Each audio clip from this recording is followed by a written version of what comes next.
My grandfather's check, his so-called joke, had cleared $100,000.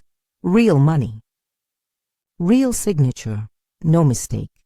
And with those 6 words from the bank teller, "Miss Collins, your deposit is cleared." My world tilted. That check wasn't supposed to mean anything. It was just a Christmas prank. At least that's what my parents said. They laughed, they toasted their champagne, and called Grandpa's little envelope cute. They had no idea that a piece of paper so small could hold a truth big enough to break our family apart. Grandpa Henry wasn't the joking type. He was quiet, sharp, the kind of man who built boats with his hands and tested people with silence. When he handed me that envelope, his eyes didn't sparkle. They looked tired and almost sad. And when he whispered, "Keep it safe, Gracie. The tide's turning soon," I didn't realize what he really meant. But I would. And when I did, it changed everything. You see, the real story behind that check isn't about money at all. It's about gratitude. It's about how one final test from an old man exposed 30 years of family lies and showed me what love looks like when it's stripped of everything fake. So before I tell you what came next, the phone calls, the confrontation, the dinner that ended it all, let me ask you something. If someone you loved gave you a gift that seemed too good to be true, would you laugh and toss it aside? Or would you open it and find out what it really means? Because sometimes the difference between a joke and a miracle is just the courage to look closer. Stay with me until the end, and I'll show you the message my grandfather left behind. A message hidden in plain sight, one that still hasn't finished unfolding. And if you ever had a family secret that changed the way you see love forever, then you belong here with us. Make sure you subscribe now so you don't miss the rest of this story and the next one waiting just beyond the tide. When people ask about my parents, I never know what to say. On paper, they're perfect. Linda and Mark Collins, successful real estate agents, power couple of Seattle's glossy suburbs. They host charity dinners, drive matching white Teslas, and post smiling photos with golden filters that make everything look brighter than it really is. But behind the photos, behind the perfect smiles and matching outfits, was a silence that no camera could fix. Growing up in that house felt like living inside a catalog. Everything was spotless, arranged just so. There was a living room we weren't allowed to live in, and a family room where we never really felt like a family. Every wall gleamed white. Every surface smelled faintly of lemon polish and anxiety. My mother used to say, "First impressions are everything, Grace." I used to wonder, what about second impressions? What about the truth that lives behind the door when guests go home? When I was a child, I once spilled cocoa on our new white carpet. It was an accident, but Mom screamed like I'd sunk the Titanic. Dad just sighed, saying, "You have to be careful, Gracie. This house cost real money." No one asked if I was okay. They only asked if the carpet was ruined. That was the kind of family we were. Everything was about the picture, never the people in it, and the older I got, the clearer it became that I didn't belong in their frame. While my parents chased clients and polished smiles, Grandpa Henry spent his days by the docks. His hands were rough. His shirts always smelled of salt and cedar. When I visited him, I could breathe.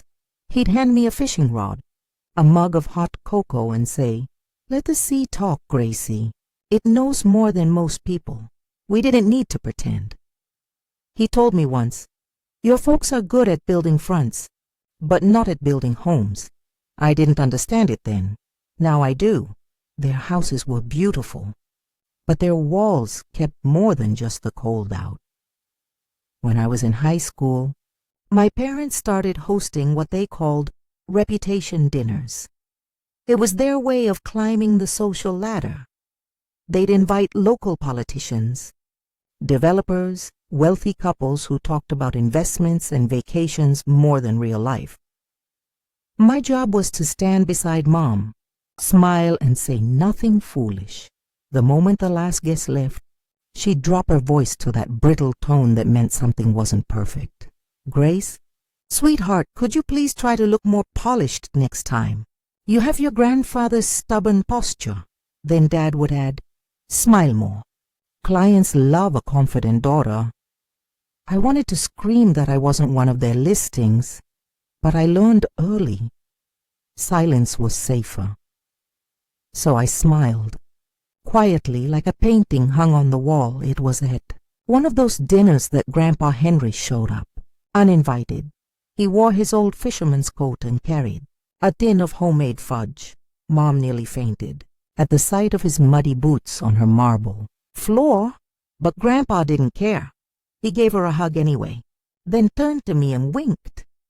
"You still reading those ocean books, Gracie?" Before I could answer, Dad laughed awkwardly. "She's going through a phase. Dad, we'll get her into business school soon enough." Grandpa just smiled that patient smile of his, the kind that said he knew more than he let on. Then he said something that made the room go quiet. "Honey, thing about money," he said, looking straight at my father. "It's like salt water. Drink too much of it and it'll kill you." Mom forced a laugh. "You and your sea metaphors, Dad." But no one else laughed. That was the last dinner he ever attended at their house. After that night, the distance between my parents and Grandpa grew like a tide that never came back in. They stopped visiting his dock. They sent polite Christmas cards and avoided his calls, but they still accepted his money. The truth is, every shiny thing they owned, the cars, the house, the endless parties, all came from the man they were too proud to acknowledge. His company built the docks that made Seattle's waterfront sparkle, and yet my parents pretended it was their hard work that bought their success. I used to overhear them talking late at night. Dad would say, "We can't let the old man meddle forever. The business is practically ours anyway." And Mom would whisper, "Just smile for the holidays." He loves thinking we're close, but Grandpa wasn't fooled. He watched, quietly, and I think he'd already started planning something long before that. Christmas dinner, a way to separate what was real from what was just pretend, because my parents thought image was everything. But Grandpa Henry knew better. He knew that storms always strip away the paint, and that the truth, no matter how deep it's buried, always floats back to the surface. After I left home, my parents called it a rebellion. They said I'd grow out of it, but I never did. I moved 3 hours south to a small coastal town called Havenport, a place where the air smelled of pine and salt, and no one cared what brand of shoes you wore. I rented a weathered little cottage by the water. The roof leaked when it rained, and the floorboards creaked with every step, but it was mine. It was the first place I ever felt free to breathe. In the mornings, I'd walk down to the pier with a mug of coffee and watch the fishermen head out before sunrise. They'd wave, I'd wave back. It wasn't glamorous, but it was real. No photo filters, no perfect smiles, just the rhythm of the sea and people who worked with their hands. I found work as a freelance designer for small fishing companies, not the kind of designer my parents bragged about. I painted faded signs. I helped remodel old shacks into cozy cafes which built things that lasted. It didn't pay much, but every nail I hammered and every wall I painted felt more honest than anything I'd ever done before. My parents hated it. Mom visited once, wearing heels that sank into the wet sand. She looked around my little house like she was touring a crime scene. "Grace," she sighed, "it's so small, so rustic." Then she whispered, "Do you even feel safe here?" I just smiled, completely. She stared at the chipped kitchen table and the mismatched chairs. Her voice softened, not out of love, but pity. You could come home, you know. Work with your father. There's still time to fix this phase. But I wasn't broken. I didn't need fixing, I needed space. After she left, the silence of my cottage felt warm, not empty. That night I lit a candle, brewed tea, and called Grandpa Henry. He picked up after the first ring. "Hey, Saltwater," he said, using my childhood nickname. "You sound happier." "I am," I said. "I just wish Mom could see it." "She can't," he said gently. "Not because she won't, but because she forgot how." He visited the next weekend, driving his old blue pickup that rattled like a tin can full of bolts. He brought clam chowder, homemade bread, and a box of tools. "You need shelves," he said.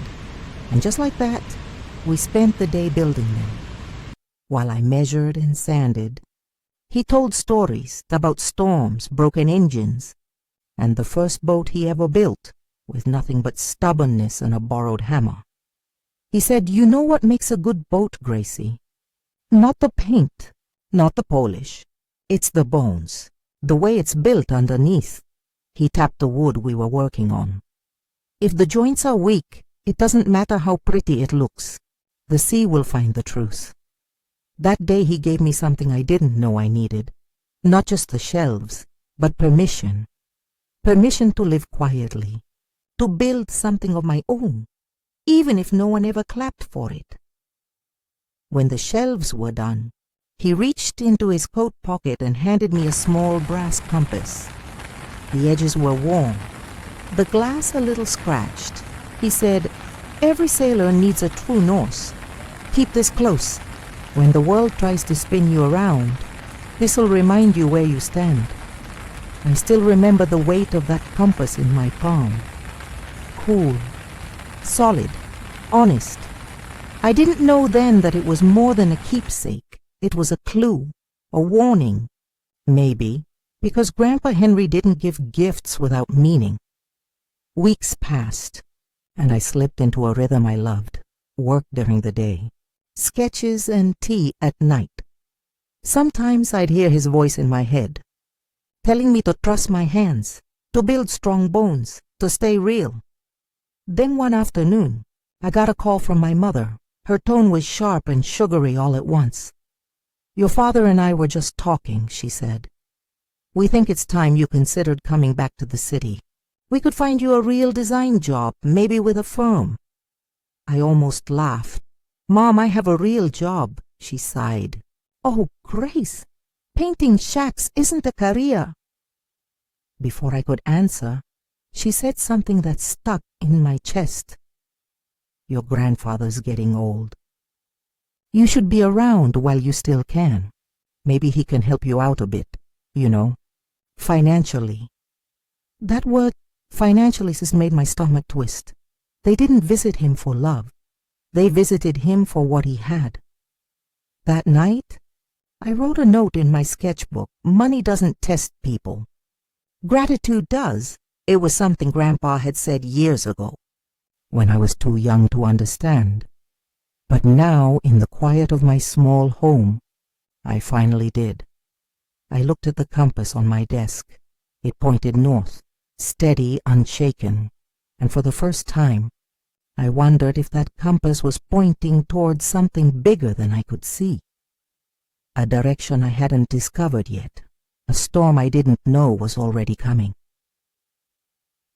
Christmas at my parents'. House was never warm. It was polished, rehearsed and exhausting every year. Mom decorated the mansion like it was a department store window. Gold ribbons on every banister, candles that were never lit, and a massive white tree that looked like it had never seen a single real pine needle in its life. That year, I almost didn't go, but Grandpa Henry called me 2 days before Christmas. His voice was softer than usual. "Be there, Gracie," he said. "Sometimes a tide turns when you least expect it." I didn't know what he meant. But I went anyway. When I arrived, the house was glowing like it always did. Too bright. Too perfect. Through the glass walls, I could see people laughing, holding glasses of champagne, posing for pictures in front of that artificial tree. I stood on the porch for a moment, brushing snow off my coat, and wondered how I had ever belonged to this world. Mom opened the door before I could knock. "Grace, you made it," she said, her smile wide but her eyes scanning me head to toe. Her voice was sweet, but her tone had that familiar edge, the kind that said she was already embarrassed by my thrift store coat. Behind her, Dad appeared with his usual drink in hand. "Well, look who finally decided to visit civilization," he said.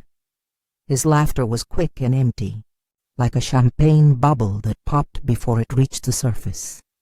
And then I saw him, Grandpa Henry, standing quietly near the window, wearing his old fisherman's jacket. It looked out of place among the glitter and glass, but somehow he was the only real thing in the room. "Hey, Saltwater," he said, smiling when he saw me. I hugged him, breathing in the faint scent of cedar and sea air that always clung to him. "Glad you came," he whispered. I nodded. Wouldn't miss it. Dinner was exactly what I expected. Expensive food, loud stories, and parents pretending we were a perfect family. Mom laughed too loud. Dad bragged about new listings, and every now and then they'd throw a polite question my way. "How's your little design hobby going, dear?" I gave short answers. They didn't really want to know. Grandpa barely spoke during dinner. He just watched. He watched as Dad refilled his own glass again and again. He watched as Mom corrected my every word, as though honesty didn't fit the aesthetic of the evening. At one point, our eyes met, and he gave me that same small, knowing smile, the one that said, "Just wait." When dessert came out, some expensive chocolate thing with gold flakes, Mom clinked her glass for attention. "To family," she said. "To appearances," Dad muttered. Raising his drink, Grandpa set down his fork, cleared his throat, and the room went silent. "I have something for each of you," he said. From the inside pocket of his jacket, he pulled out 3 small blue envelopes and laid them on the table, one by one.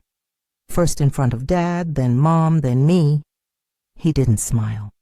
He just said, "Merry Christmas." Mom blinked, and then laughed that high, tinkling laugh of hers. "Oh, Dad, not the pretend check game again." She waved the envelope like it was a party trick. "Remember last time? He gave us those fake $1 million notes. So cute," Dad chuckled, swirling his drink. "Yeah, the man loves his jokes. Go on, Gracie, open it." Humor him. I didn't laugh. I looked at Grandpa. His expression was calm, but his eyes were heavy, almost sad. He looked older than I'd ever seen him. He said softly, "Keep it safe, Gracie," and that was all. I glanced around. Mom had already placed her envelope on the sideboard, too busy talking about her upcoming Aspen trip. Dad slipped his into his jacket pocket like a business card he'd throw away later. The whole thing, the laughter, the champagne, the glittering lights, suddenly felt hollow, like a stage play where everyone had forgotten their lines. I held my envelope in my lap, feeling the weight of it against my palm. It wasn't heavy, not really, but somehow it felt important, like something more than paper was inside. When it was time to leave, snow was falling softly outside. Mom kissed my cheek. Careful not to smudge her lipstick, Dad patted my shoulder, already checking his phone. Grandpa hugged me last. It wasn't one of those polite, half-hearted hugs. He held on tight, so tight I could feel the tremor in his hands. "Drive safe, Saltwater," he whispered. I nodded. "I will." Then he added, almost too softly to hear, "Remember what I told you. A storm always shows you who's anchored." I drove back to my little cottage with that sentence replaying in my mind. Outside, the snow blurred the road into one long stretch of white. Inside my pocket, I could feel the envelope pressing against my hand. By the time I reached home, my breath was fogging up the windows. I made tea, sat by the fire, and stared at that envelope lying on the table. Plain blue, no ribbon, no note, just my name, written in his steady handwriting. I thought about my parents' laughter, about how easily they'd dismissed him, the man who had given them everything, and for the first time, a strange, heavy thought settled in my chest.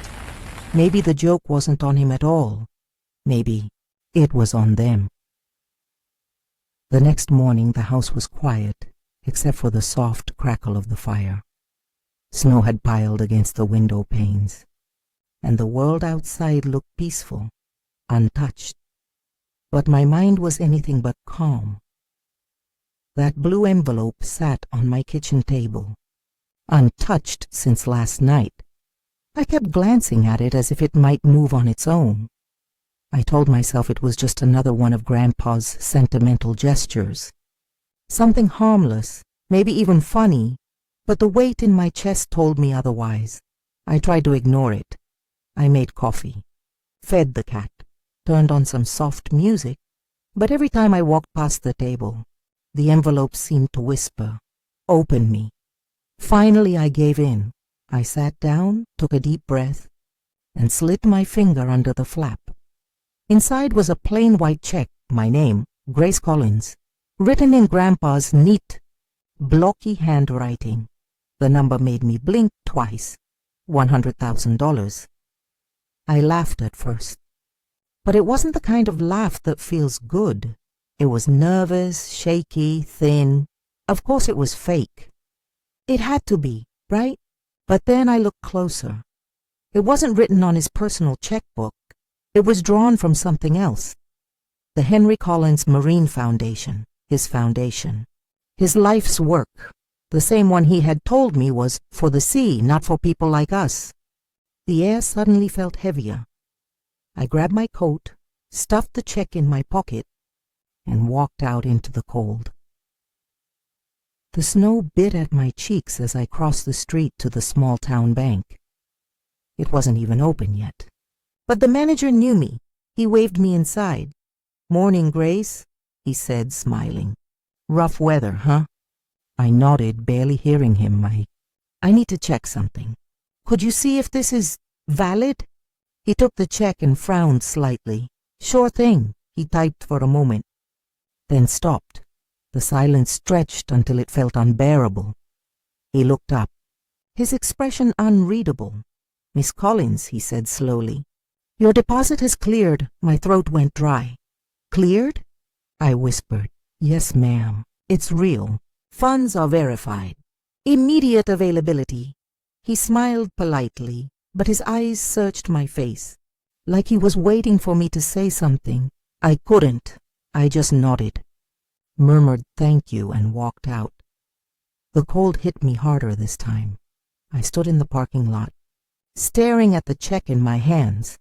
It wasn't a joke. It was real, and that made it terrifying. I drove home in silence, the wipers scraping against the snow that kept falling thicker and thicker. The heater barely worked. I couldn't stop hearing his voice. "Keep it safe, Gracie. The tide's turning soon." I laid the check on my kitchen table again, the same spot where it had been the night before. It looked exactly the same, but now it carried the weight of a storm. At first, I thought maybe I should call him, ask what it meant, but something inside me said not to. This wasn't an accident. It was deliberate. It was a test. The phone rang before I could think anymore. The caller ID made my stomach tighten. "Mom." I hesitated, then answered. "Grace," she said sharply, "please tell me you haven't been to the bank this morning." Her tone wasn't curious, it was frantic. "Why?" I asked. because your father and I just found those envelopes again. We were joking about them this morning, and I decided to call the bank, just for fun, to ask if they were real." Her voice broke slightly. "And?" I whispered. "They said the checks were cancelled, stopped, except..." She paused, and in that pause, I could hear something crackling underneath her words. Panic, jealousy, fear. "Except for one," she continued. "Yours. I didn't say anything." Her voice rose. "Grace, did you cash it? Did you go behind our backs? Do you have any idea how humiliating this is?" I tried to speak, but she kept going. "He's playing favorites again. After everything we've done for him. After all these years." Then I heard my father in the background shouting, "Put me on the phone."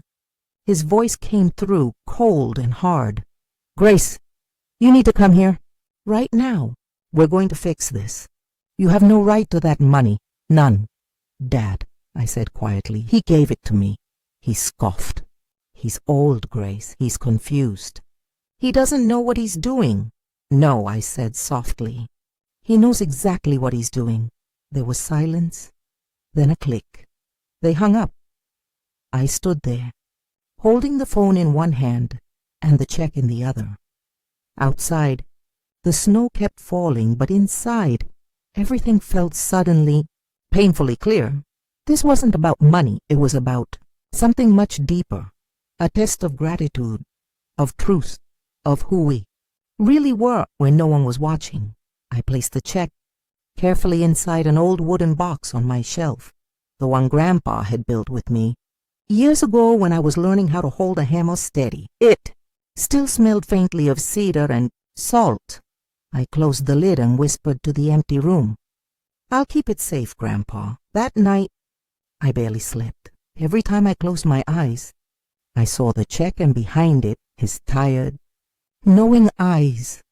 The next tide had already begun to turn, and deep down, I knew the storm he warned me about was coming for all of us. The days that followed felt endless. The world outside my cottage was covered in snow, but inside, everything felt frozen too. I moved through the rooms like a ghost, brewing coffee I didn't drink, turning on the radio, but not hearing the music. The check sat locked inside the cedar box on my shelf. Sometimes I'd find myself standing in front of it, hand resting on the lid, as if I could feel the truce pulsing beneath the wood. It was safe, just like Grandpa had asked, but I didn't feel safe at all. Mom called every day at first. Her messages started sweet. "Grace, honey, we just need to talk, all right? Let's sort this out like a family." Then they turned sharp. "You're acting childish. Do you realize how this looks?" And finally, desperate. "You are tearing this family apart." Each word sank deeper than the last. I stopped answering. Then I stopped listening. By the end of the week, my phone was off completely. I didn't want to think about the money, but it haunted me anyway. Every sound of the wind outside felt like it was whispering, "What now?" One night I sat by the fire, a mug of tea growing cold in my hands, and I whispered to no one, "Why me, Grandpa?" The room was silent. But in that silence, I felt something shift, like the air itself was holding its breath. That's when I decided to call Zoe. Zoe Harper had been my best friend since college. Bold, loud, and completely unafraid of the world. She was the kind of person who could walk into a room full of powerful men and make them all look small just by telling the truth. My parents hated her, which was probably why I loved her so much. When she picked up, her voice burst through the static. "Grace Collins, I swear, if you've been kidnapped, I'm calling the Coast Guard." I laughed for the first time in days. "I'm fine," I said softly. "Sort of. What happened?" So I told her everything. The dinner, the envelope, the laughter, the trip to the bank, the call from my parents. By the time I finished, the tea in my cup was ice cold. She was silent for a long time. Then she said, "Grace, your grandfather isn't senile. He's strategic. This was no accident. Strategic. Yeah, he's testing everyone. And from what you just told me, he already knows who passed and who failed." I stared into the fire. "That's what I'm afraid of." Zoe's tone softened. "Don't be afraid. Be ready. Whatever comes next, it's not about money. It's about truth. And he's just getting started." Her words echoed in my head long after we hung up. He's just getting started. The next morning, the snow had stopped. The world was blindingly white, the kind of stillness that feels almost holy. I opened my mailbox on my way to the market. Inside, there was a single envelope, heavy paper, cream-colored, no stamp, no return address, my name, written in his handwriting. My heart stopped for a moment. I carried it back inside, sat on the edge of the couch, and stared at it for what felt like forever. It wasn't blue this time. It wasn't playful. It looked official, important. I ran my thumb along the edge, then opened it. Inside was a single card. "Dinner Saturday, 7 p.m. And below that, an address. His house. That was it. No note, no explanation, just an invitation. The moment I saw it, a chill went through me. It wasn't fear. Not exactly. It was the same feeling I used to get before a storm rolled in, when the sea would grow quiet right before the waves turned violent. I called Zoe again. She picked up immediately. "What's wrong?" I told her about the letter. "Dinner? At his house? Just you?" "I think so. Grace," she said, her voice low and careful. "That's not just dinner. That's a verdict." I stared at the card again. "Dinner Saturday, 7 p.m. It was printed neatly like a court summons. "Do you think my parents will be there?" I asked. Zoe hesitated. "If I were you, I'd expect them." We stayed on the phone for another hour, but no matter how we turned it around, it all came back to one thing. Grandpa was making his move. After we hung up, I sat in the quiet again. The fire had gone out. The light outside was fading. I reached for the compass on my shelf, the one Grandpa had given me months before, and turned it. Slowly in my palm, the needle pointed north, steady as always, and suddenly I understood. This wasn't just about finding direction. It was about staying true, no matter where the tide pulled me. That night, I couldn't sleep. I lay awake, listening to the wind against the windows, thinking about that card on my kitchen table. I didn't know what was waiting for me on Saturday, but deep down, I knew one thing for certain. Whatever it wasn't going to be about dinner. It was going to be about truce, and truce, in my family, had a way of tearing everything apart before it set anything free. The drive to Grandpa Henry's house that Saturday evening felt longer than it should have. The snow had melted into gray slush, and the sky hung low and heavy. I didn't play any music. I just listened to the hum of the tires and the sound of my own heartbeat. When I turned onto his street, I saw the old brick house, solid and timeless, half hidden behind bare oak trees. Light glowed softly from the windows, warm and golden against the dark. There were already 2 other cars parked out front, my parents. For a long moment, I just sat there, hands gripping the steering wheel, watching my breath fog up the windshield. Then I whispered to myself, "Anchor down, Gracie," and stepped out into the cold. Maria, his longtime housekeeper, opened the door before I could knock. She smiled kindly, but there was something in her eyes, a quiet tension, like she knew tonight wasn't an ordinary dinner. "He's waiting for you in the study," she said softly. And yes, your parents are already here. The hallway smelled of old wood and salt. Family photographs lined the walls, some faded, some new, and I noticed one missing. The picture of my parents with him at the docks. The frame was gone. The space left empty like a scar. When I entered the study, Grandpa was sitting behind his desk, hands folded on top of a leather folder. He looked tired, but steady, the way a captain looks before steering through a storm. "Hello? Salt water," he said, smiling faintly. "Sit down." "Dear." I sat across from him. My voice came out small. "Are they here?" He nodded. "They are. But before we go in there, I need you to understand something." He leaned forward slightly. "What's about to happen? It's between me and them. You don't owe anyone an explanation. All you need to do is be yourself.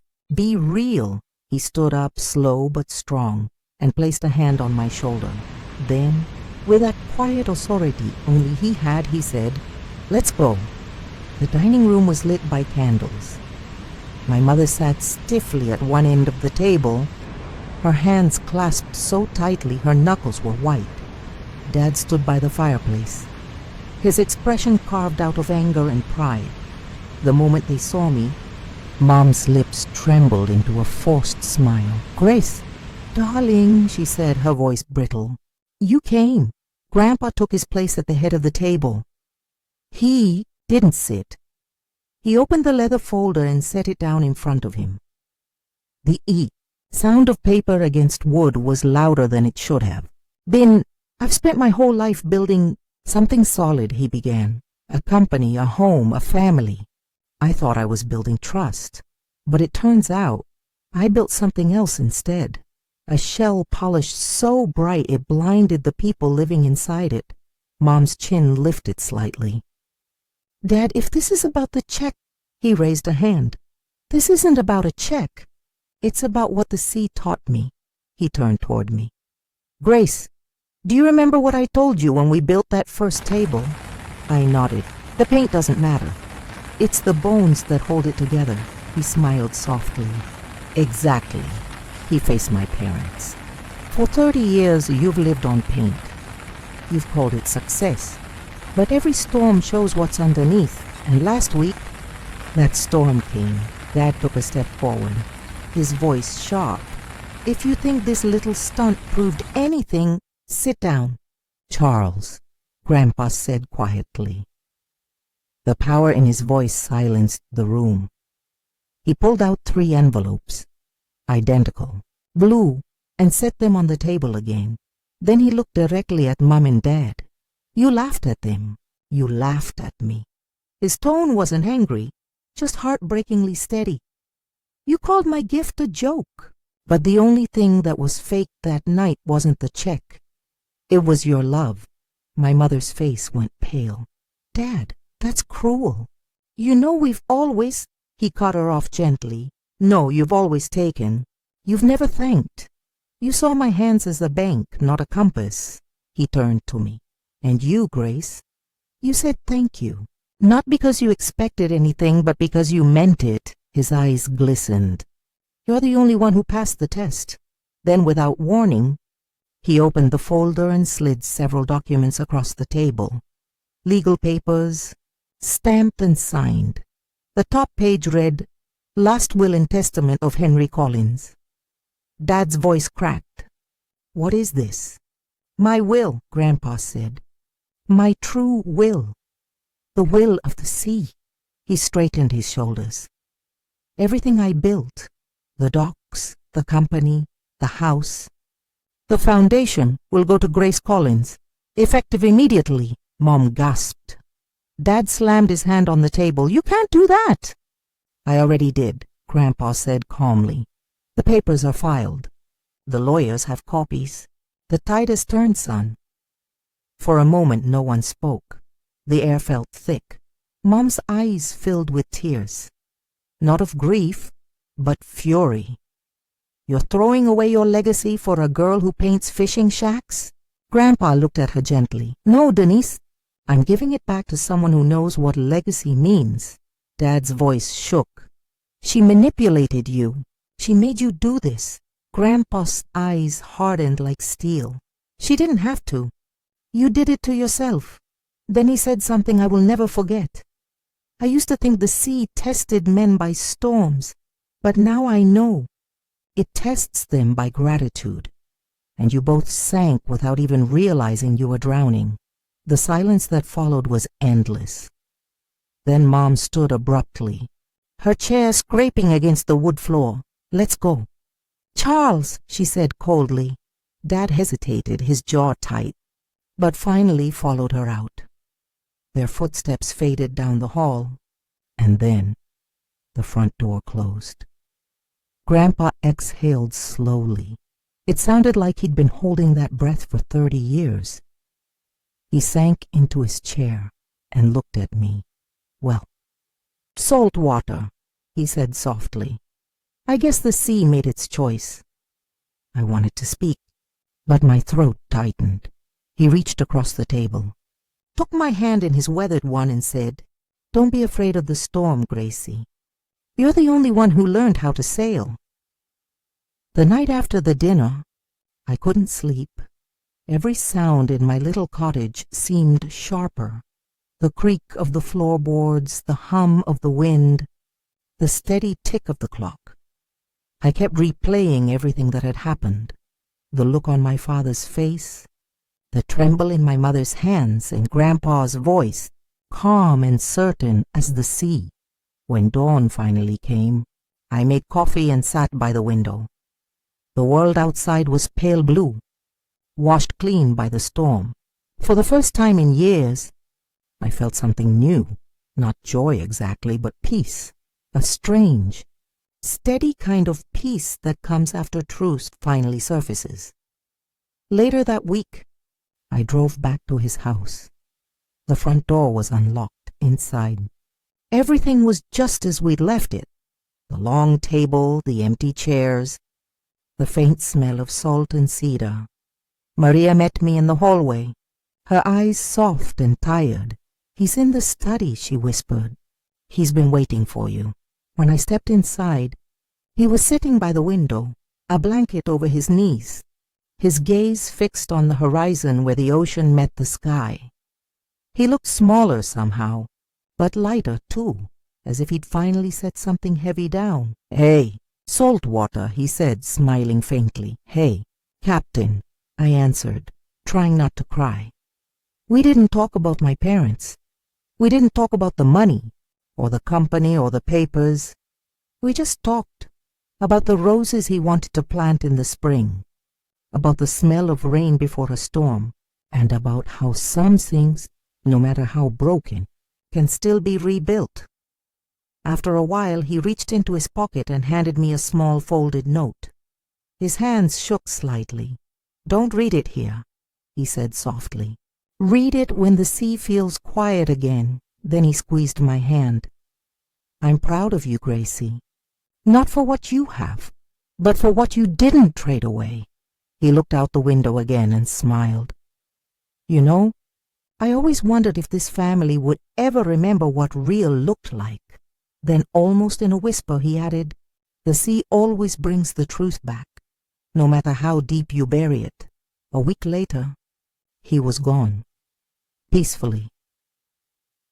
Maria said he fell asleep by that same window, the evening sun on his face, and never woke up. The funeral was small, just a few of his old friends, Maria, and me. My parents didn't come.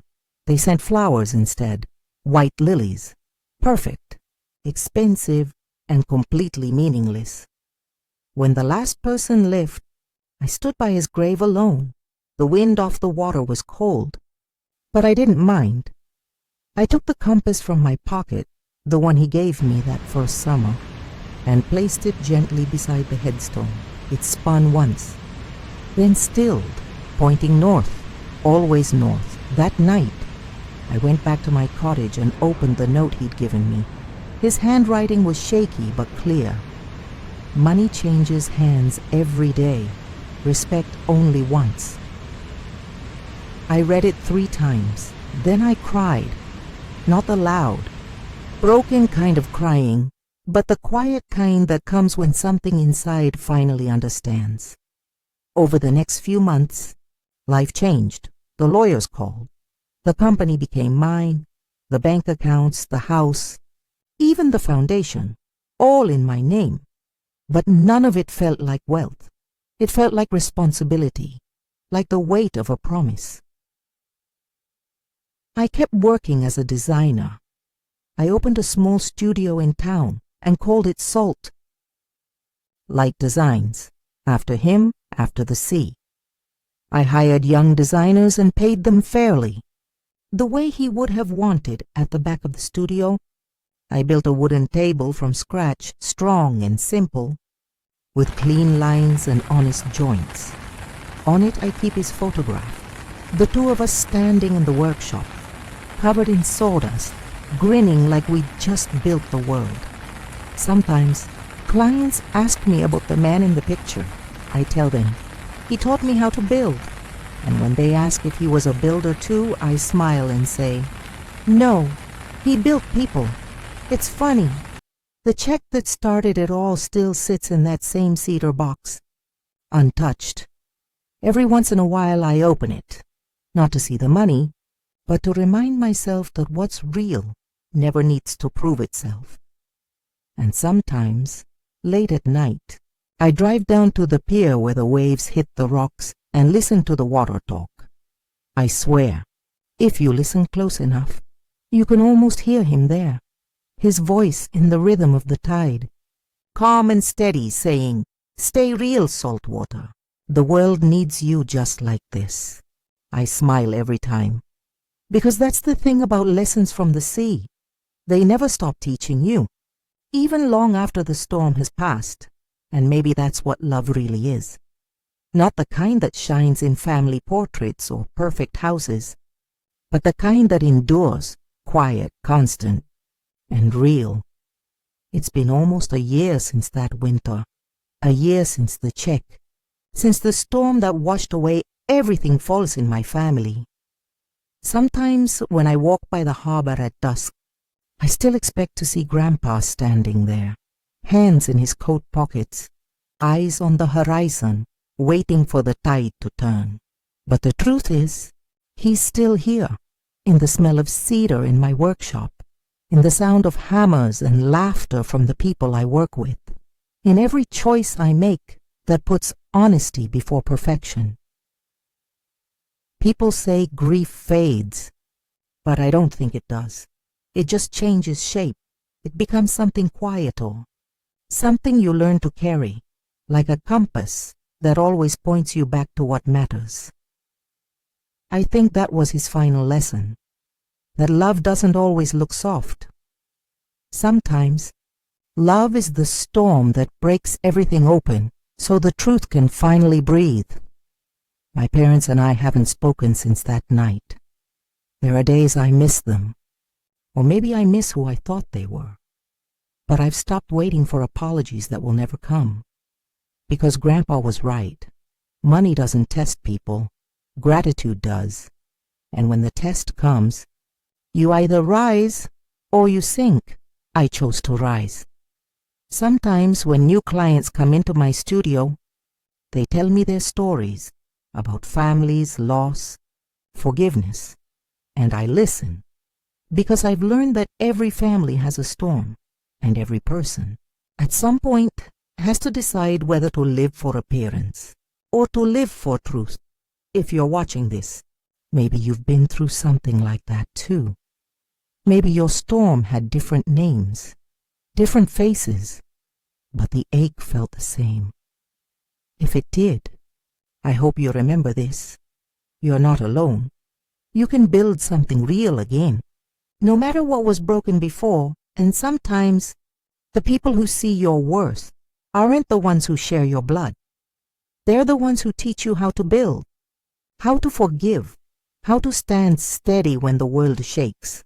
So if this story spoke to you, take a moment, subscribe to our channel, and join others who know that even when family breaks, we can still find healing in the pieces left behind. Because maybe that's what Grandpa wanted me to understand all along. That storms don't destroy everything, they just show you what was strong enough to survive. And as the tide pulls out tonight, I can almost hear him in the wind, softly, like a promise carried over water. Stay real, salt water, and let the sea take care of the rest.